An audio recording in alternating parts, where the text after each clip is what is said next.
Om Namo Bhagavate Vasudevaya.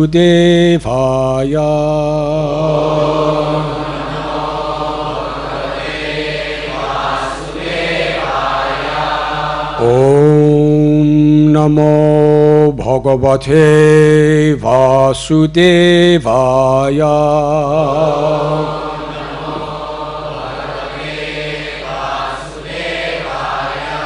Om Namo Bhagavate Vasudevaya.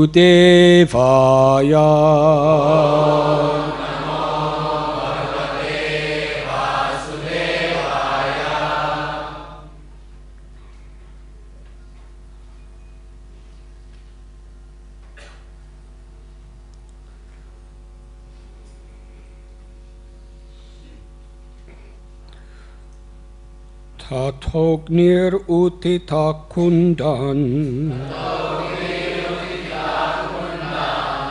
Murtiman atibhishanaha Taptatham rasikas masru Angarodgari lochanaha Tathognir utita kundan Murtiman atibhishanaha Taptatham rasikas masrur Angarodgari lochanaha Tathognir utita kundan Murtiman atibhishana Taptatham rasikas masrur Angarodgari lochana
Then Agni, the fire, Utita, rose up, Kundat, from the sacrificial altar pit,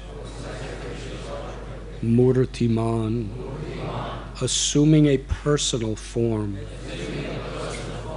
Ati, extremely, Bhishana, fearsome, Tapta, molten, Tamra, like copper, Sika, a tuft of hair on whose head, Smasru, and whose beard, Angar, hot cinders, Udgari, emitting, Lochana, whose eyes.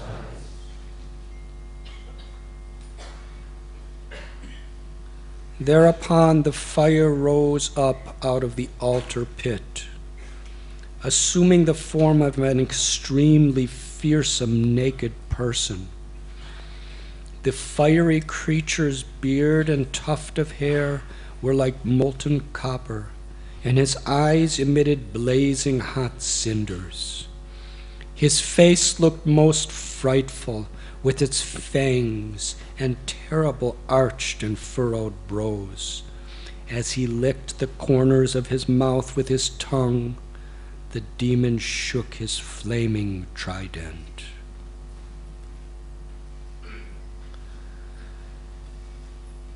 Damstrogyo Brukuti Danda Katorashya Swajivaya Alihan Srikvani Nagno Vidunvam Stri Sikam Tvalat Padbyam Tala Prama Nabhyam Kampayan Avanitalam Sobhyad Tavad Vrito Bhutair Dwarkam Pradahan Disha. On legs as tall as palm trees, the monster raced toward Dwarka in the company of ghostly spirits, shaking the ground and burning the world in all directions. Tam abhichara dahanam ayantam dwarakasha Vilokya tatra susarve vanadahe mrigayata. Seeing the approach of the fiery demon created by the abhichara ritual, the residents of Dwarka were all struck with fear, like animals terrified by a forest fire. Akshayi sabhayam kridantam bhagavantam bayat Tura Trahi Trahi Triloke Shavane Paradahata Puram. Distraught with fear, the people cried out to the Supreme Personality of Godhead, who was then playing at dice in the royal court. Save us, O Lord of the three worlds, from this fire burning up the city. Shutvataj janavai lok vaiklavyam dristva svanam chasadvasam saranya samprahasyaha ma baistet yatitam tasmyaham. When Lord Krishna heard the people's agitation and saw that even his own men were disturbed, that most worthy giver of shelter simply laughed and told them, "Do not fear, I shall protect you." Sarvasyantar bahi sakshi krityam maheshwarim vibhu vigyaya itad vighathartham parshvastam chakramadishat. The Almighty Lord, the internal and external witness of all, understood that the monster had been produced by Lord Shiva from the sacrificial fire. To defeat the demon, Krishna dispatched his disc weapon, who was waiting at his side. Purport. Srila Vishwanath Chakravarti comments that Lord Krishna, playing the part of a king, was absorbed in a gambling match and did not want to be disturbed by such an insignificant matter as the attack of a fiery demon. So he simply dispatched his chakra weapon and ordered him to take the necessary steps.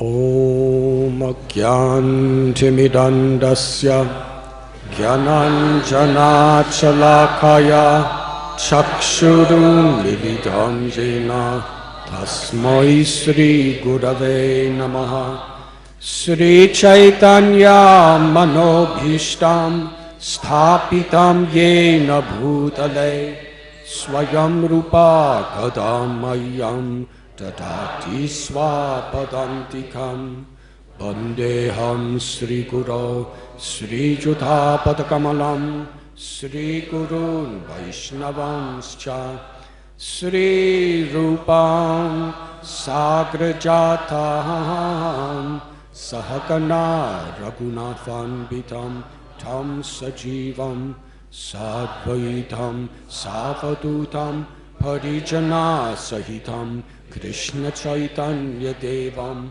Sri Radha Krishna Padan Sahakana Lalita Sri Vishakan Bitamscha He Krishna Karuna Sindhu Dina Bandhu Jagatpate Gopesha Gopika Kanta Radha Kanta Namostate Tapta Kanchana Gaurangi Radhe Vrindavaneshwari Vrishabhanu Sute Devi Pranamami Hari Priye Vansa Kalpatarubhyascha Kripa Sindhubhya Evacha Patithanam Pavanebhyo Vaishnavebhyo Namo Namaha Sri Krishna Chaitanya Prabhu Nityananda Sri Advaita Gadadhar Shivasadi Gaura Bhakta Brinda Hare Krishna Krishna Krishna Hare Hare Hare Rama Rama Rama Hare Hare. Hare Krishna. I am very grateful to be back home, Sri Radha Gopinath temple, with all of you. Hare Krishna. Thank you.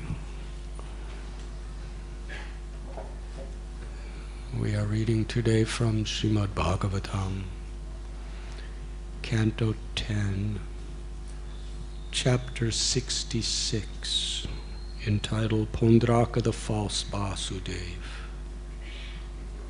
Text 32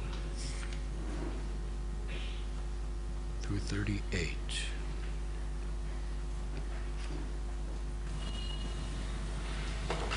This story is filled with illustrious, essential teachings that are so important for each and every one of us to understand. The Srimad Bhagavatam is not just a theoretical study by which we can entertain ourselves, by which we can accumulate data in the form of leelas, philosophical teachings. Srimad Bhagavatam is meant to transform our hearts. And in order for that transformation of heart to take place, first, our values must be transformed. Our understandings of what is valuable and what is useless should be transformed. And through that process, our character, the way we live, our moral values, and especially how we treat each other, how we treat other living beings. Because the Srimad Bhagavatam is teaching us essentially that we are all eternal souls and we are all eternally servants of Krishna. And when we learn to live in that service spirit, and in that mood, we really try to remember Krishna. Through hearing about him, through chanting, through prayer, through the 9 processes of devotional service, worshiping the deities, carrying out the order of the Lord, personally serving the Lord, becoming the friend and surrendering everything to the Lord. And gradually, keeping our mind fixed on the goal, we reach that goal. And what is that goal? Ahoitakiya pratihata. Loving devotional service that is unmotivated by egoism, selfishness, and uninterrupted by circumstances.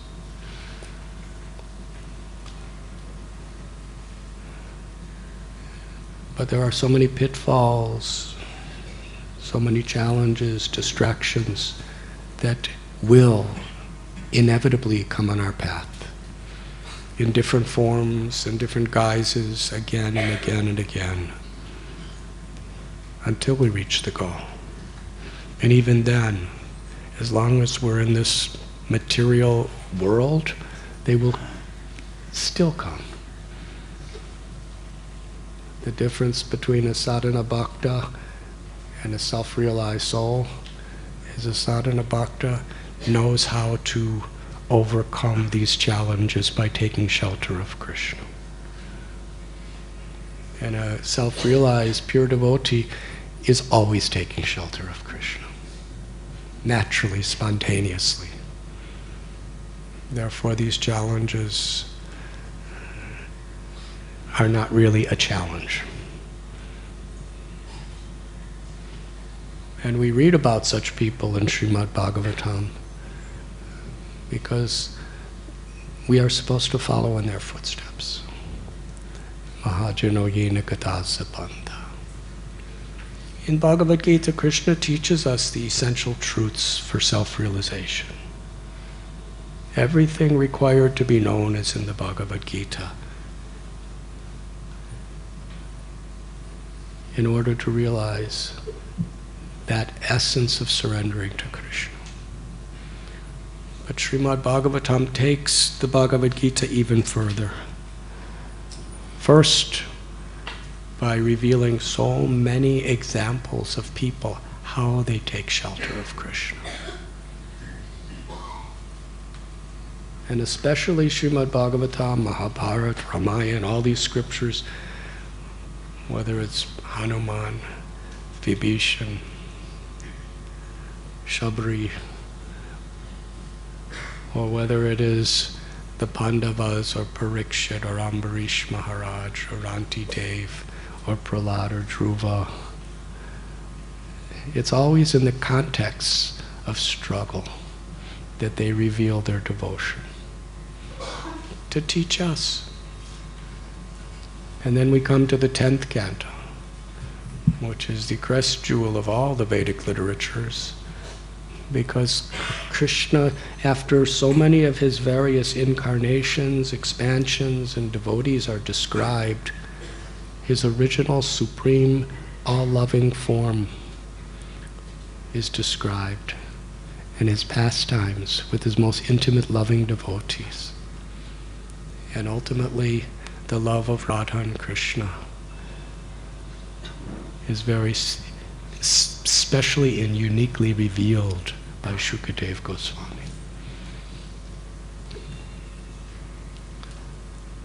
This is Srimad Bhagavatam. In today's verses and the chapter which we will begin to explore, we find the citizens of Dwarka, their dilemma. They're great devotees.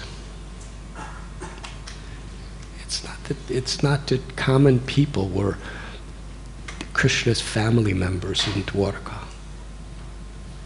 To be living with him personally, they had Aishwarya Bhava. They had this understanding and worship of Krishna's supremacy, no doubt. But they were lovers of Krishna. They were very, very elevated souls. They were Krishna's family and friends. But here it describes that even them, Krishna wanted to teach how when situations come, dangers and difficulties are going to come no matter how advanced you are. But the sign of their advancement is how they're taking shelter of Krishna immediately, spontaneously, instantly.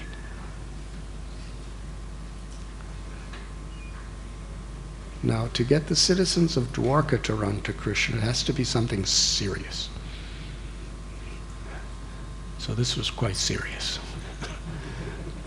There was a demon whose legs are as long as palm trees. And please understand, these are palm trees in the previous yuga. So they were far bigger than the palm trees we see in Marine Drive. And he was fiery. It describes the qualities of this personality. His eyes were like burning cinders. His whole body was gigantic and flaming with fire. And everywhere he went, massive fires were erupting. He was roaring. He was shaking his trident. He was so powerful that with every step, the earth, the ground was shaking. Have you ever met anyone who could do that?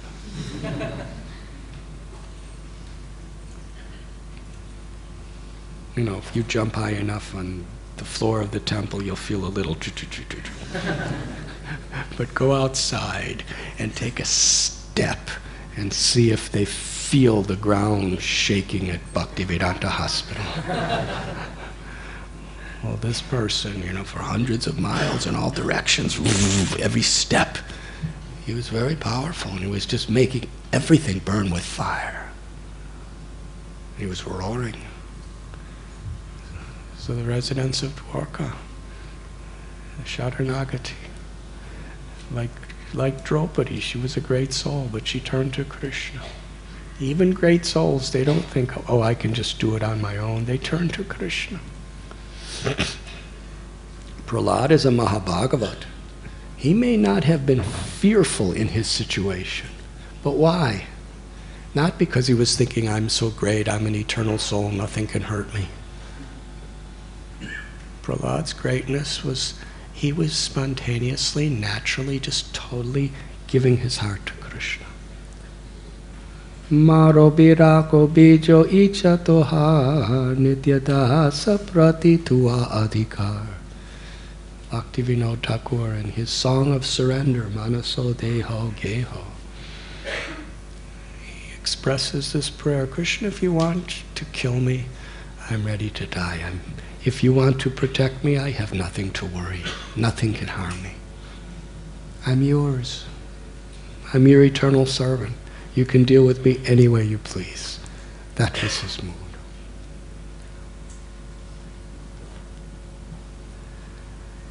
So,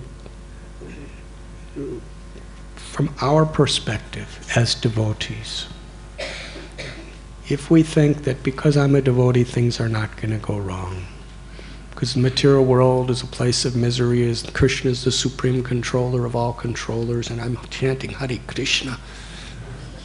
Therefore, the material world under Krishna's control must go according to my wish. Whether you may be laughing, but probably you have that nature, that tendency. Why? Why is this happening to me? It's inconceivable, impossible. And we know challenges will come. But our tendency is, now that I'm a devotee and everything is, I'm very making nice advancement and Krishna's merciful and I'm taking shelter, then if there's going to be challenges, then I will be able to select which ones. But if you select your challenges, the ones you select are never really challenges.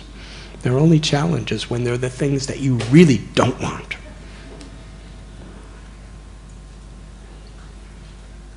So we're thinking, why?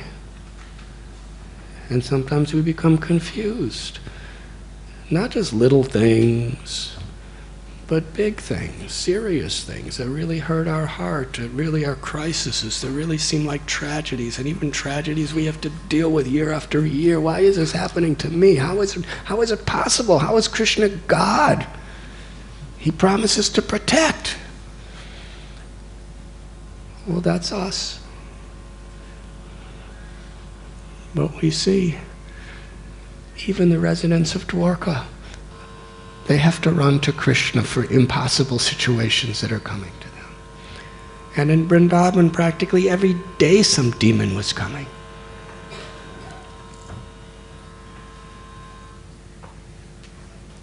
Hare Krishna. Challenges. Even devotees create challenges.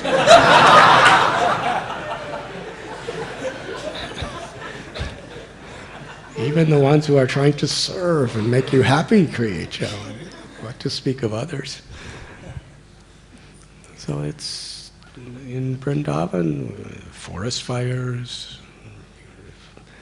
They're laying on the bank of Yamuna and sleeping after Krishna just completely churned their heart with anguish and bliss when he was in the coils of Kali and then he danced on his hoods.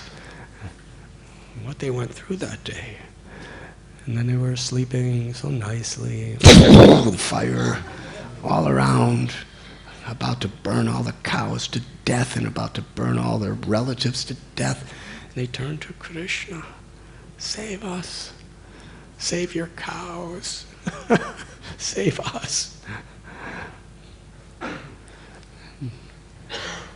And the Indra Puja, when Krishna interfered with that, and Indra, the demigod in charge of the Swarga Loka, sent down the clouds and rains of devastation. The Brajavasis turned to Krishna.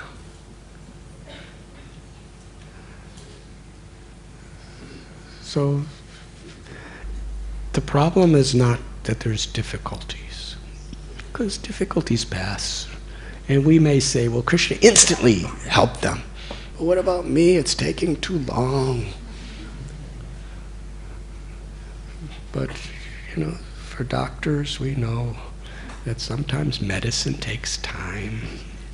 They were very healthy people. They could just take shelter of Krishna very, very totally. But Prahlad Maharaj, it was happening again and again and again, and for the Brajavasis also was happening again and again and again, and for the residents of Dwarka it happened so many times. So it's not just one thing. And for the soul, which is eternal, nothing really takes long in this lifetime. 10 years, 20 years, 50 years, it's a snap of nothing, considering the soul has been in this material world for countless lifetimes.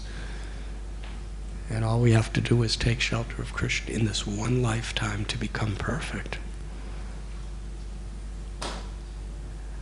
So Sharanagati, taking shelter of Krishna. This is a very important lesson. Our faith should not be confused due to circumstances, however inconceivable they may be. The real purpose is, whatever it may be, it's all temporary stuff, but we should take it very seriously in that this is how the material world has been designed by Krishna to help us take shelter of him. And ultimately, simply by taking shelter, we get eternal liberation in Goloka Vrindavan. And in 100 million years from now, which is just a second in the light of eternity. When you're in the pasture grounds of Goloka Vrindavan with Krishna, whatever your particular relationship with him may be, whether you're a gopa or a gopi or another assistant, when you think back about the trials and tribulations you may have suffered for a few years in this world, it will think, how nice. How nice, it helped bring me here. It's a small price. Yes, if it wasn't for those things happening, I may not have really surrendered from the core of my heart and felt myself helpless before Krishna, and I wouldn't be here playing with Krishna as an assistant of Radharani and her servants. We would all, when we think back, and we'll be there one of these days, when we think back, we'll just think, oh, how nice. I don't want to go back there, but how nice it was that it brought me here. And if Krishna wants me to go back to share this message with others, then I'm willing.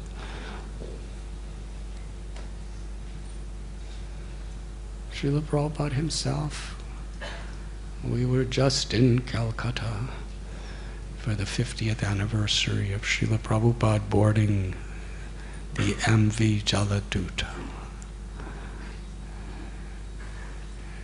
And for the first time in my life, I went to the dockyards where Srila Prabhupada boarded Jaladuta. How many of you have been to that dockyard? To the actual dock where Prabhupada boarded Jaladuta? Well, I'd like to say we should go there on our next yatra. But to be honest with you, the traffic is so intense there, and you're going over a little bridge, and you're not allowed to go in the docks because it's, it's very, very security, government guarded, and no one's allowed in unless you work there, and you can only see it from the bridge, and there's massive trucks constantly going vroom, vroom, vroom, and it's really noisy and really dirty. And I bowed down, and my knees touched the ground, and to this day my knees are black.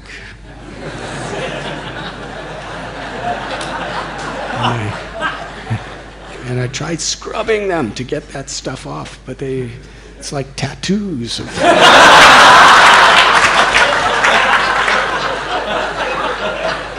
never thought I'd have tattoos, but I have them on my knees. So it's not a very clean place. And I was just thinking, if we bring all devotees here, if devotees start bowing down, they'll get crushed by trucks. Anyways, in that very, very simple place, because when Prabhupada boarded Jaladuta, it wasn't like a luxury ocean liner, it's a cargo ship. There was no like passenger welcome areas and nice, elevators to bring him to the top. It's just an old, beaten down cargo ship that's meant to take cargo, and the only other people on it are the sailors who just work, and they work hard too. So Prabhupada had to go through this old warehouse where all this boxes and crates were, and he boarded the ship.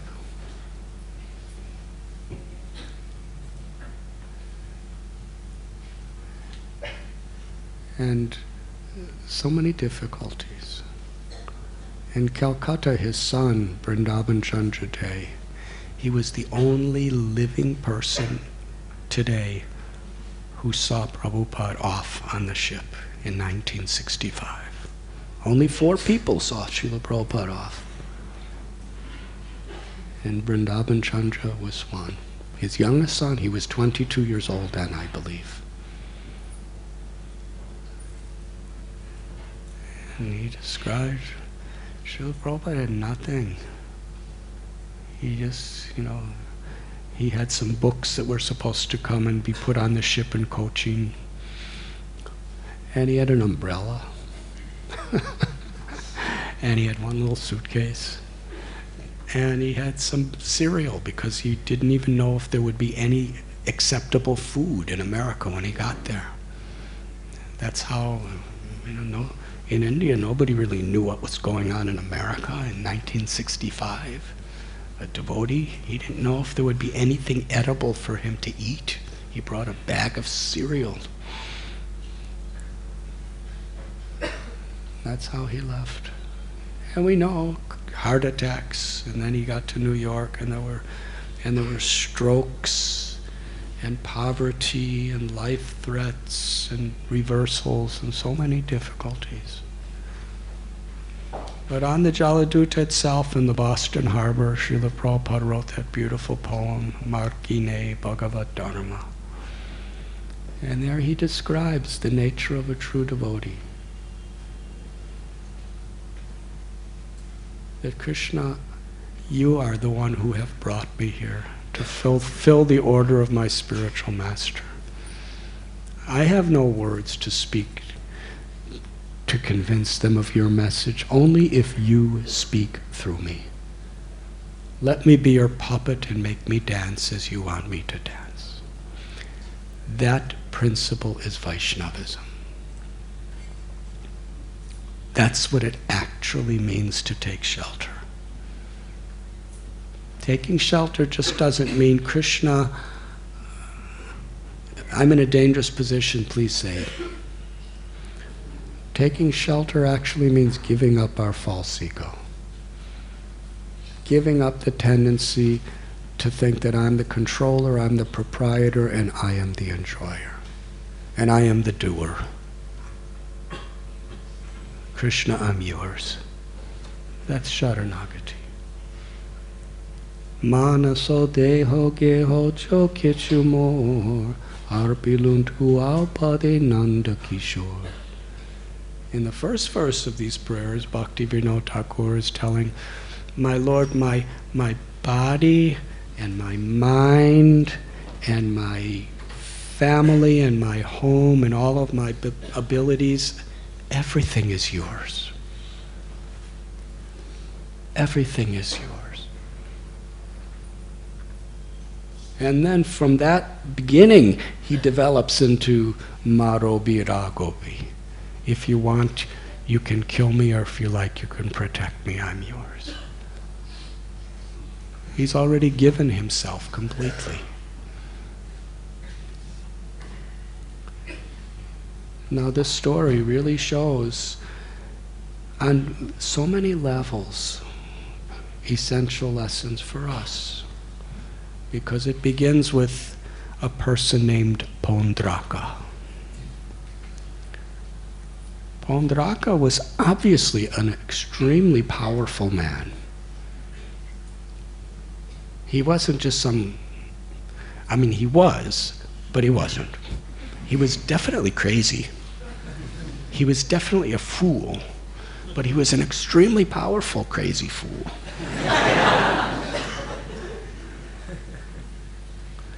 Sometimes we see paintings of him with different, cut out cardboard arms on himself, and he just looks like a crazy fool.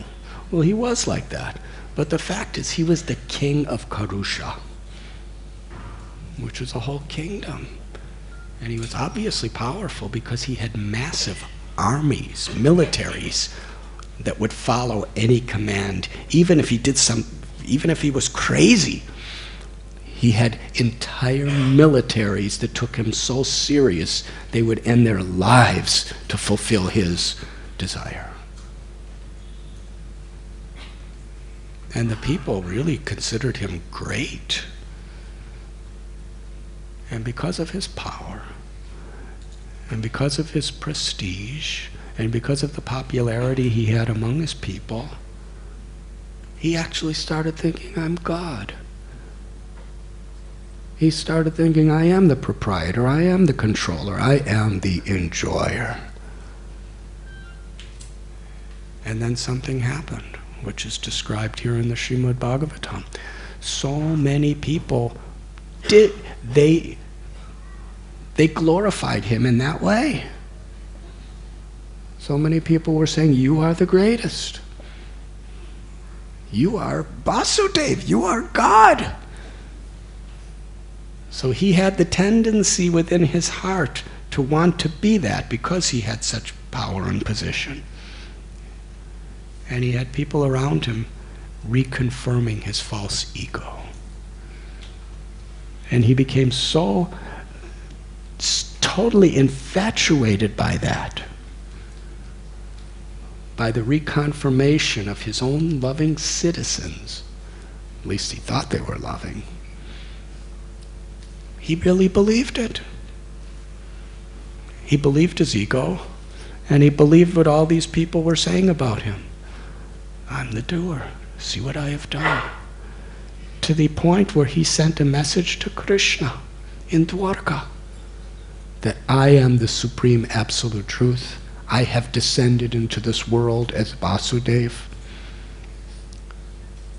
and you are an imitation. Said this to Krishna.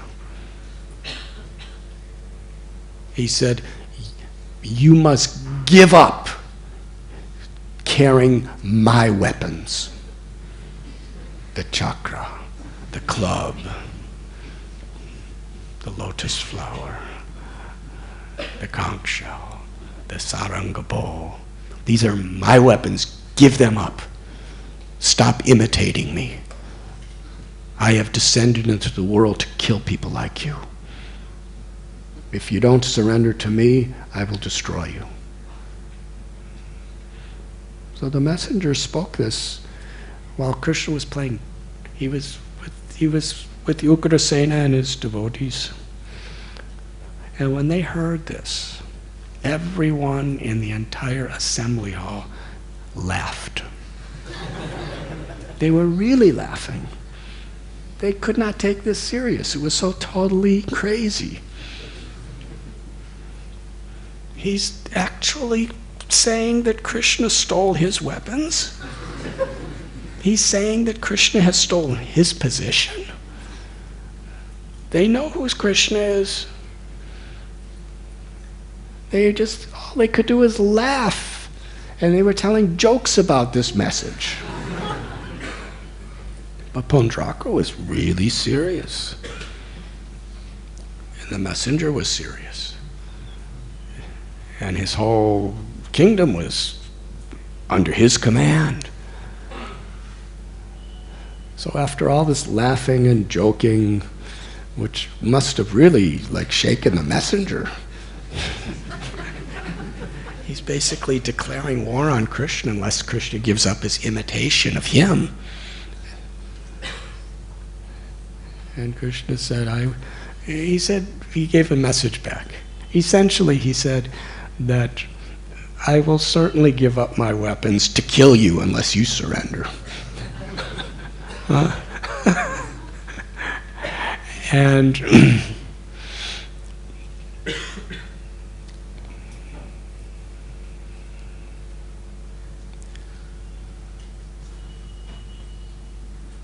he's asking Krishna to take shelter of him.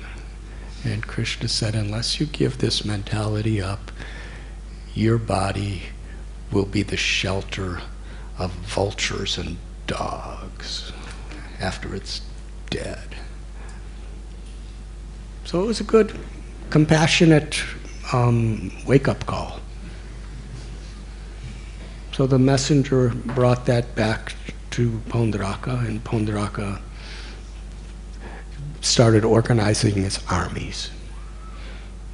And he was challenged. Krishna was challenged, so Krishna went to the kingdom, and he was outside the kingdom with his armies. And Paundraka sent 2 Akshahinis, 2 full armies to attack Krishna. And according to Srimad Bhagavatam, Paundraka was very strategic. What kind of God? He was thinking, Balaram is in Vrindavan now, and Balaram's very powerful, so I will attack Krishna when Balaram's away.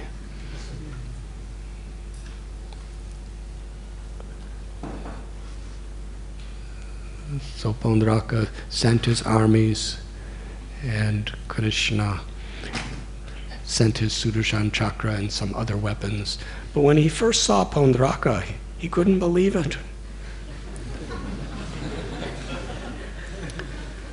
Paundraka had the exact type of crown that Krishna would wear.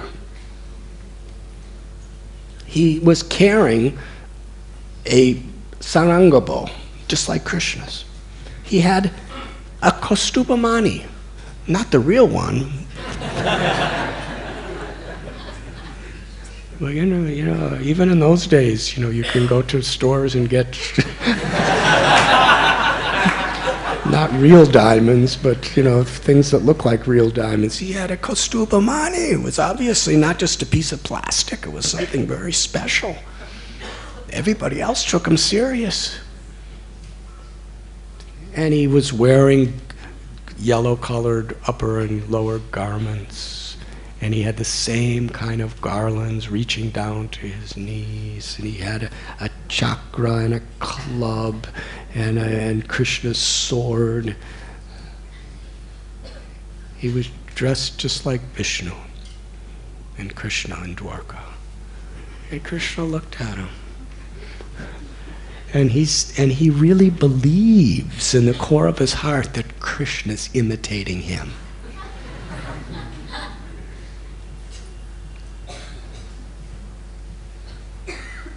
We laugh, but I'll get to that part later. But coming very soon.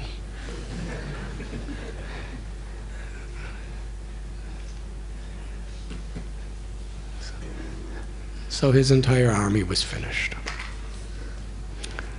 By Krishna just alone. Krishna didn't even need his armies. He just sent a couple weapons and destroyed all the 2 full armies of Paundraka.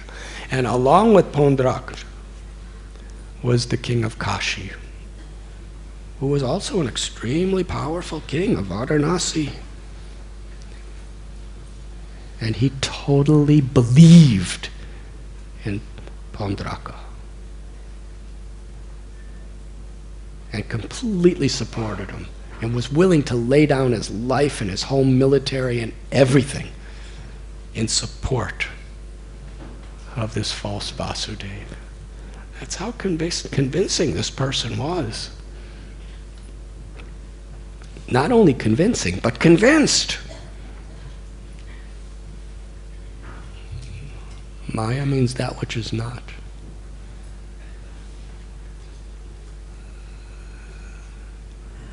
So then Krishna said to Paundraka,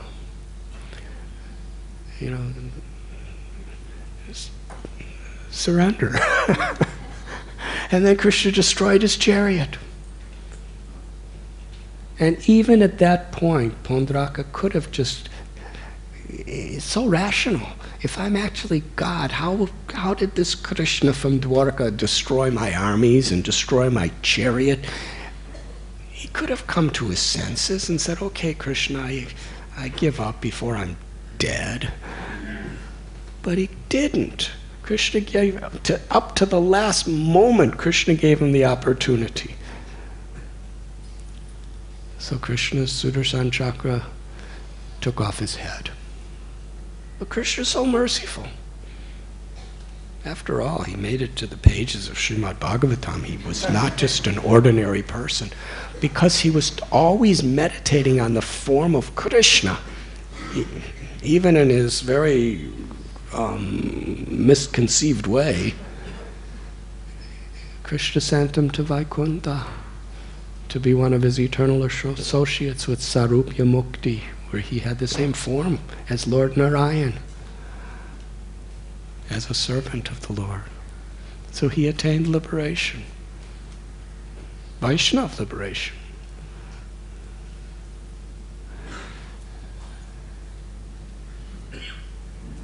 And then Krishna's arrows cut off Kashiraja's head.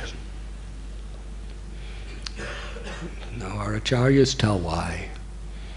Because Kashiraj, the king of Kashi, when he left his kingdom to go out and fight with Krishna, he promised everyone including his queens and his children and his citizens, because they all worshipped him. He promised them that I will bring back the head of my enemy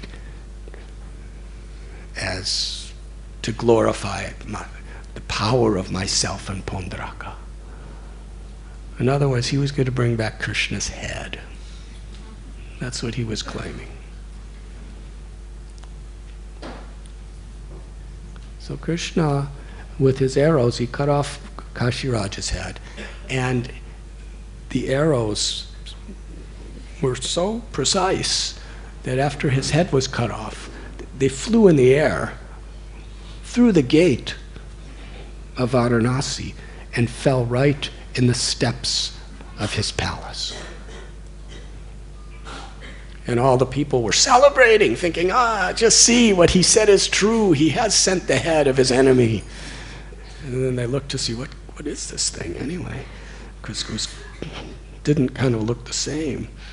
And they were wondering, whose head is this? It must be the head of the enemy. And then they looked at the earrings, and it was Kashiraja's earrings. His son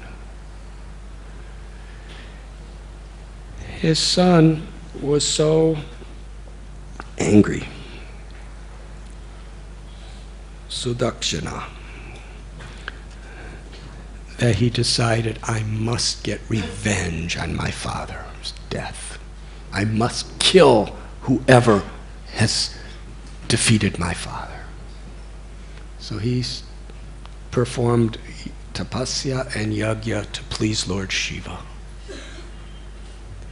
And Lord Shiva appeared to him and said, you have done so much tapasya and so much puja. You've worshipped me according to my satisfaction from the point of view of a demigod. So I will give you whatever boon you want. What do you want?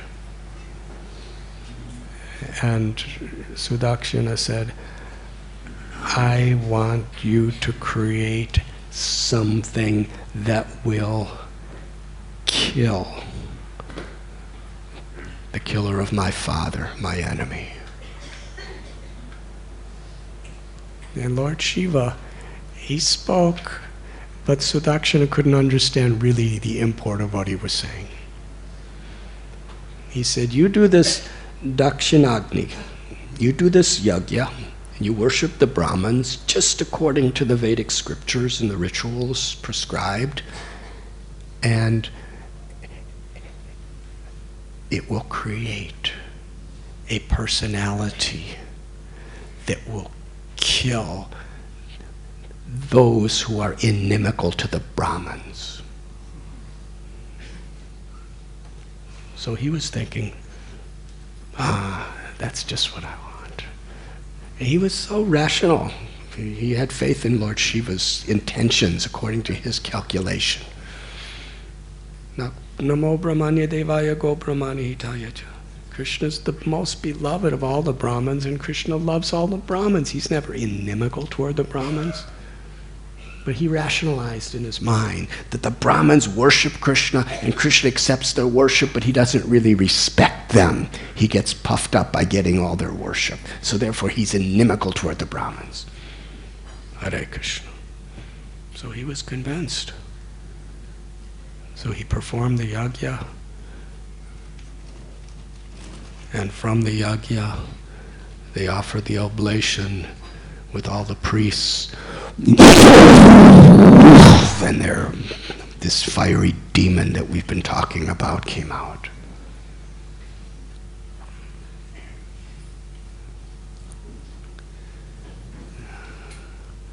Now, that fiery demon, what we're about to read, it attacks Dwarka. Krishna's playing dice. When all the people of Dwarka approach him and saying, Krishna, Krishna, save us, what's happening here? And Krishna's laughing. And he didn't even bother with this big demon. He just looked at Sudarshan, who was standing next to him, and said, "Take care of it." And Sudarshan, he came out, and he was blazing. This fire for people of the earth, this monster that came out by Shiva's benediction, looked like it was the fire of devastation. But when Sudarshan showed his fiery nature, this fire looked like a little match compared to a forest fire. He was so overwhelmed, this demon, that he didn't even fight. He just retreated. But the nature of these tantric, black magic type of creations is when it's sent to kill someone, if it's unable to kill the person it was meant for, it will come back and kill the person that sent it. So the very creation of Sudakshina came back to Varanasi and not only killed Sudakshina, but all the priests who did the yajna. And then Sudarshan followed behind and finished off the rest of the city. Hare Krishna. Krishna was playing dice. Now you may ask, well, if Krishna can play dice, then, well, can you do all those other things too? So then Sudarshan comes back and stands again by Krishna's side.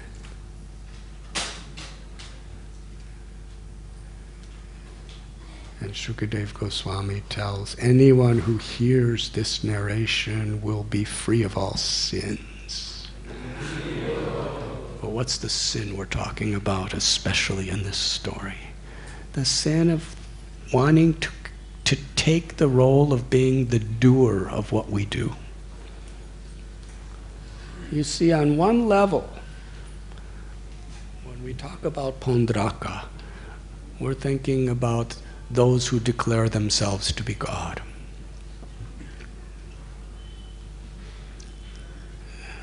Or what we may call the Mayavad misconception.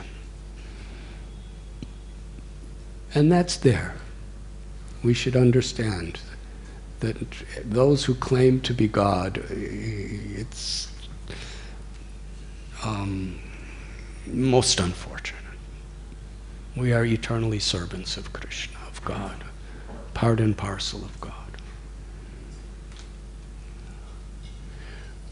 But the spirit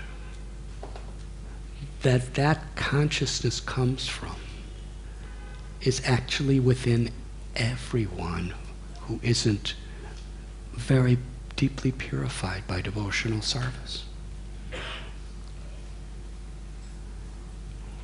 When we want to be honored and worshipped and glorified, and when we want to take the credit even for what we have done, thinking that I am the doer, then that same element of Paundraka is within us. This is an enemy within. From the historical context of this story, we can also identify the enemy within ourselves. What is it that Paundraka and Ravana and Hiranyakashipu and Kamsa and all of these people had in common? They were all extremely powerful. They all had so many followers who were honoring them and glorifying them, and they believed it.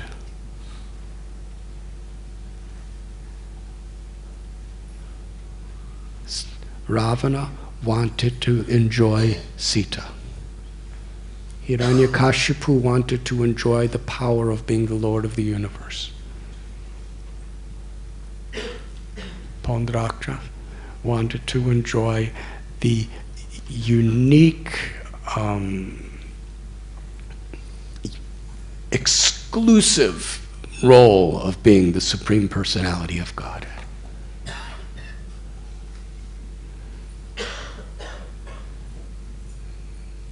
The Jaladuta prayers, Srila Prabhupada is telling us what a Vaishnava actually is. And this is This is the heart of a Vaishnava philosophy. Being a Vaishnava is not just what we accomplish or how we are honored by our accomplishments. It's not about how physically strong or intellectually learned we are. It's not about how many rounds I chant or how many followers I have. Being a Vaishnava is about surrender, sharanagati. Surrender means I'm not the doer. To actually recognize that I'm just an instrument of Krishna's power. And whatever good we do, we give credit to our gurus and we give credit to Krishna. That's a Vaishnava. And with that consciousness, there cannot be envy. As long as I want to be the doer, I want to be the one who is honored and worshipped and respected, then that ego, the natural symptoms of that disease of arrogance is envy and greed. And we make offenses. We see others as our competitors.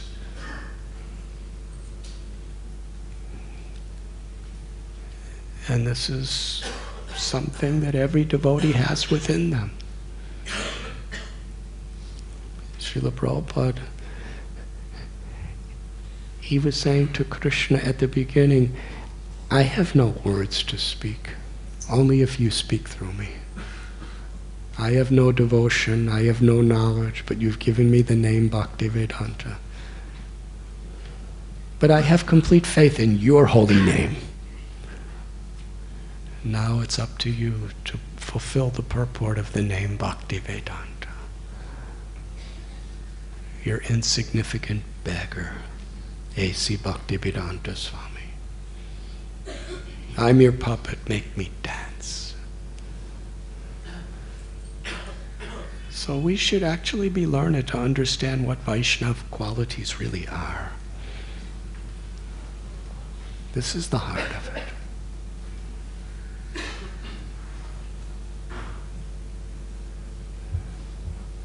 Paundraka wanted to make, he had this insatiable need within his mind to feel himself superior to everyone. And that's the nature of the false ego. Therefore, Chaitanya Mahaprabhu describes, if you actually want to chant the holy names in a way that Krishna will reciprocate fully, Trinada Pisunichena, Taror Ibasihishnana, Amanina Manadena Kirtaniya Sadari. Be humble like the grass, tolerant like a tree. Offer respects to others. Don't demand or expect respect for oneself. That's the principle that all the great souls live by. So we have these Paundraka tendencies within us. We want to be the enjoyer. We want to be the proprietor. We want to be the controller. We want to take credit for things that we don't even do. What to speak of things we think we've done. Punar Mushtaka Bhava. We think we can do so many things, and we may accomplish many things. But Krishna can make you into a lion to do great things, but he can make you a mouse in a second. And if we observe how the material world works, how history has unfolded, and how things are truly happening today, we'll see confirmations of these simple truths everywhere. If we're just a little objective, if we put our arrogance aside, we can see Krishna's confirming these ideas, these principles everywhere. But otherwise, we just become so caught up in the whirlwind of our egos and other people's egos, reconfirming our egos, that we lose scope of what our real purpose is. On August 15th, India celebrated Independence Day. And I remember, you see, India and America have many things in common. One is we both have Independence Day. America's July 4th, and India it's August 15th. And there's something in common. We both got independent of Britain. Yes? Now we're all friends with Britain, but in those days, America fought a whole war and hundreds and thousands of people died to get the British out of America. And Gandhi and Subhash Chandra Bose and all the rest of your forefathers, they were fighting, and they didn't fight wars, but they were demonstrating, and they were getting shot, for getting salt and all this stuff. And so, victory, very sweet when you have independence. But I was just speaking to someone yesterday. When America got independence, should I continue? Just not long ago, I visited the Liberty Bell in Philadelphia. It's one of the most famous landmarks of America. And on the Liberty Bell, it is engraved that in this land all beings are treated equally. And that's basically the constitutional foundation of America. All men are created equal. And that includes women, at least. That's some people's interpretation. But what was the interpretation? At the time, women had no voting rights. And 1/6, 1 out of every 6 Americans was a slave, bought and sold with no rights because they had a different color skin than the majority of people. And that's after we got independence, on the basis of all men are created equal. And according to this exhibition I saw at the Liberty Bell, 1/6 of America were African American slaves.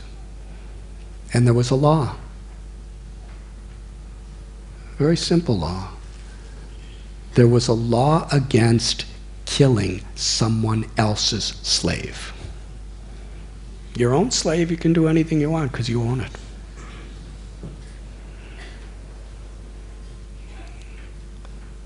So yes, we got independence. But, who got independence? There was the civil rights movement and everything else, people fighting for their freedom, even after independence. And here in India, after independence, there was so much killing and so much death and so many fighting on the basis of different religions and different castes and so many things.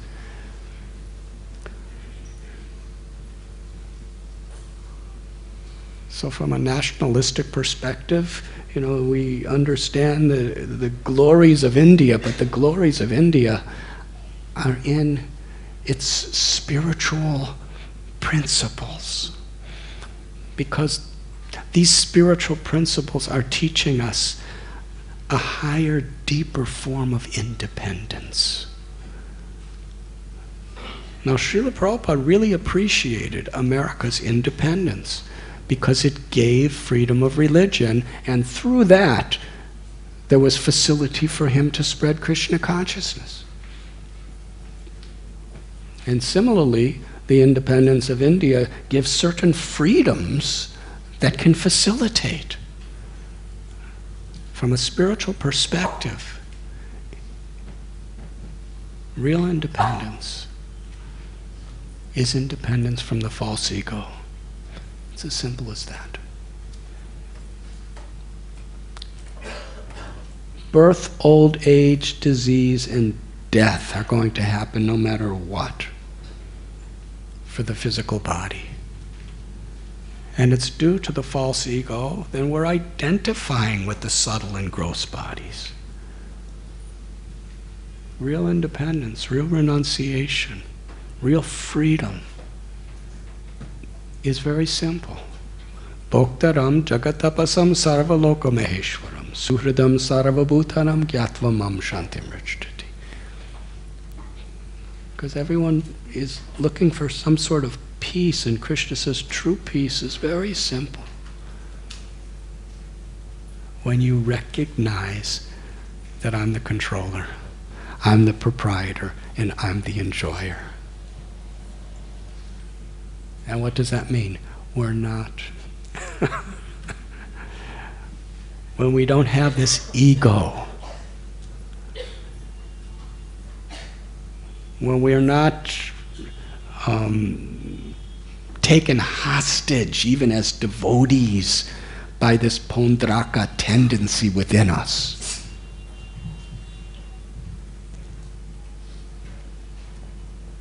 When people around us say, oh, you are very nice and you have accomplished this, and we're thinking, yes, correct.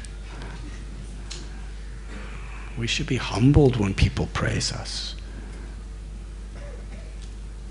Actually, Krishna's doing. Srila Prabhupada gave all credit to his Guru Maharaj. He gave all credits to his disciples. He took no credit for himself, in the sense that he was always in that mood. Krishna, I'm your puppet. Make me dance. And that's a Vaishnava. And that's how we should be calculating ourselves. It's not just about looking at everybody else. It's about looking inside myself. What are the true values of a devotee? What are the true qualities of a Vaishnava? These demons that we're reading about in Srimad Bhagavatam, the qualities that they possess are the same qualities in various degrees that every conditioned soul is being controlled by. And we really have to take shelter of Krishna in order to overcome these enemies within ourselves. And how do we do that? By really identifying ourselves as the servant of the servant of the servant. By giving up the futile efforts to be the enjoyer, to be the person worshipped and honored and controlling.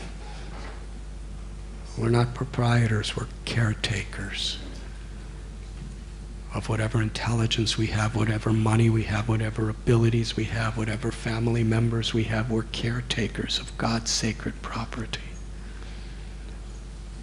to serve in harmony with God's will.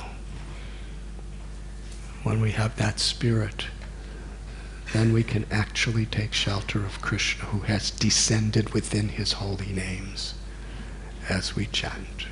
Hare Krishna, Krishna Krishna, Hare Hare, Hare Ram, Ram Hare Hare. When we actually value those principles and humble ourselves internally in that spirit,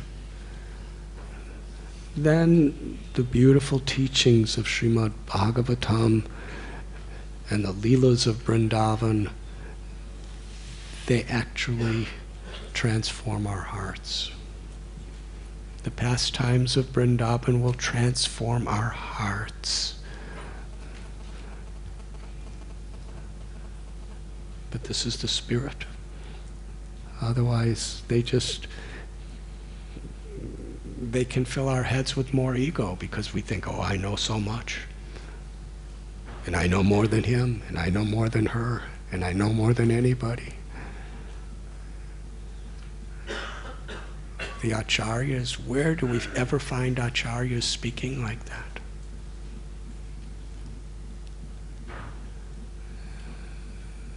Thank you very much. Hare Krishna.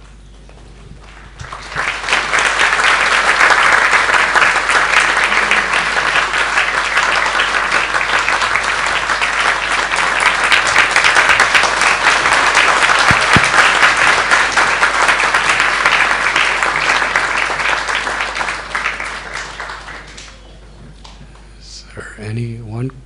I think we're out of time, so we'll have one question.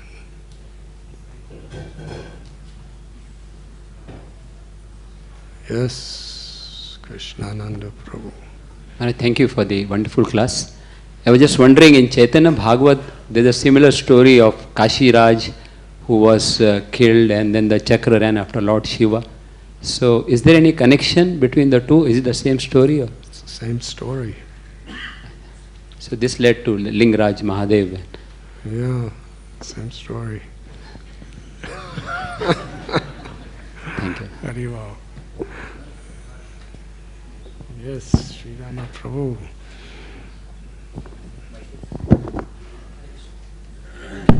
Hare Krishna Maharaj. Maharaj, you mentioned about how we should be constantly meditating upon this aspect of being the instrument in God's hands and not the doers.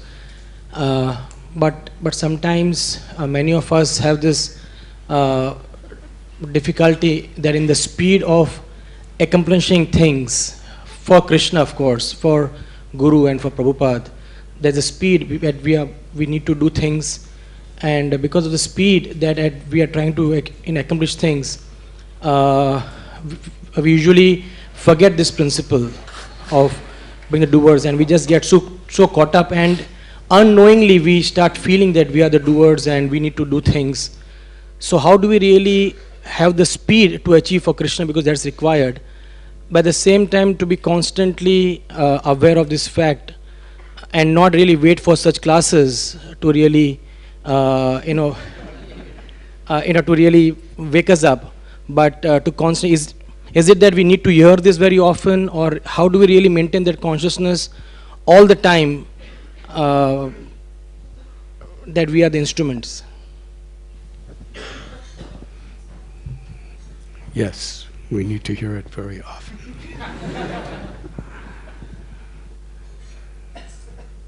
Our service and the speed in which we're trying to do our service it's our service. We shouldn't be thinking that, an example, sometimes devotees say, I'm not pure, so how can I share this message to another person? First I should become completely pure, then I'll qualify to actually repeat this message. But Srila Prabhupada explained that if you're just sincere and trying to follow, then whatever you have been given, to share it with another. But don't think that this is my knowledge and I'm so great that I know so much. Srila Prabhupada said that we're just postal peons. We're just delivering a message. And the message is good, even if I'm not so good. But to the degree I really try to sincerely and honestly follow this message myself, to that degree people will really feel it more believable. So even in a neophyte state, we purify ourselves by just trying to share this message, because that's the service we're given. Yes, we're servant.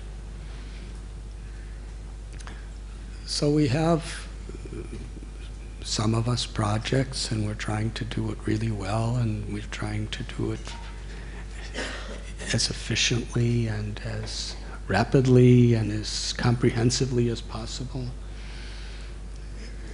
And in doing that, there is, of course, the danger.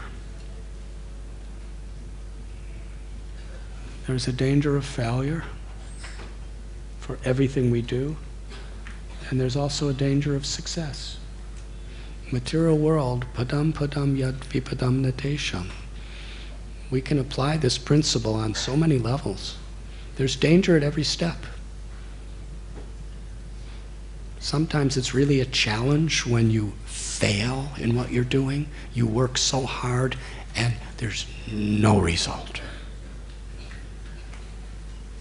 But when you work so hard and there's incredible results beyond your expectations, that's even a bigger challenge.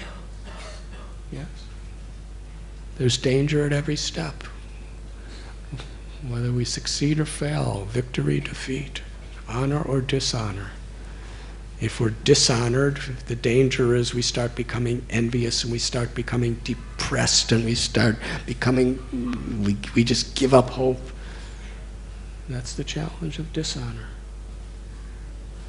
We'll become envious.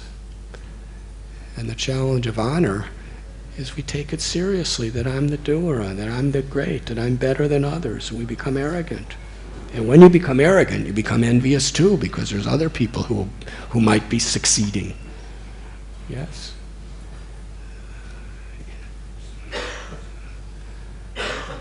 So if you don't do anything and think that, I don't want to get honor or worship, so I'm not going to do anything, then your ego's going to be even worse.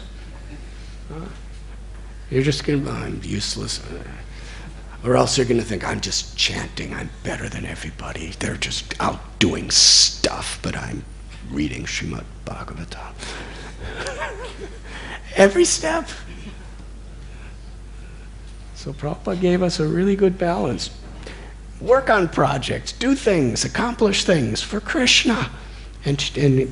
But we have to put quality time aside every day to chant the holy names and actually understand what is Srimad Bhagavatam. Bhagavad Gita, Nasta Prayeshu Bhadreshu Nityam Bhagavati Seva. We must hear this message regularly.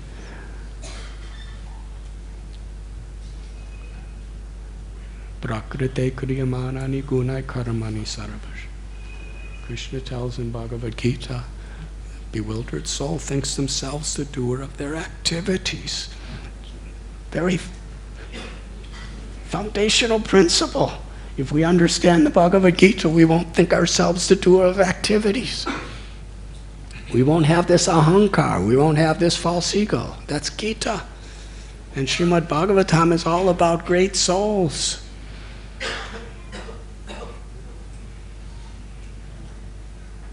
Even Yudhisthira Maharaj won the battle of Kurukshetra and became the king of the world, but he had no false ego. Krishna, it's all you. Instead of taking the credit for winning the war, he took the blame for all the things that went wrong. And Krishna had to preach to him and bring him to Bhishma. That was the mood of a Vaishnava. Yes? So yes, we have to hear carefully. We have to be dynamic, we have to work, that purifies us, but it purifies us when it's balanced with cultivating in the proper association, the proper attitude.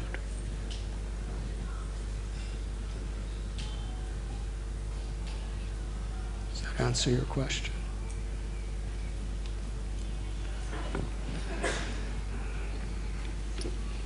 Radhe Shyam Prabhu, would you like to add anything? Please give to Radhe Shyam.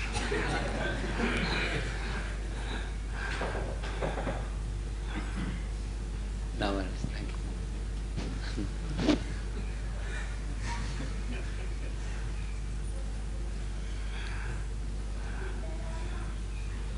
Since Gauranga Prabhu's telling you to say something, Gauranga Prabhu should add something.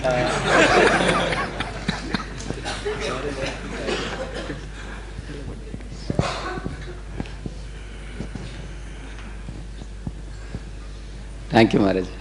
Actually, the class was so deep, I am still contemplating on the class. What did he say? Oh, thank you.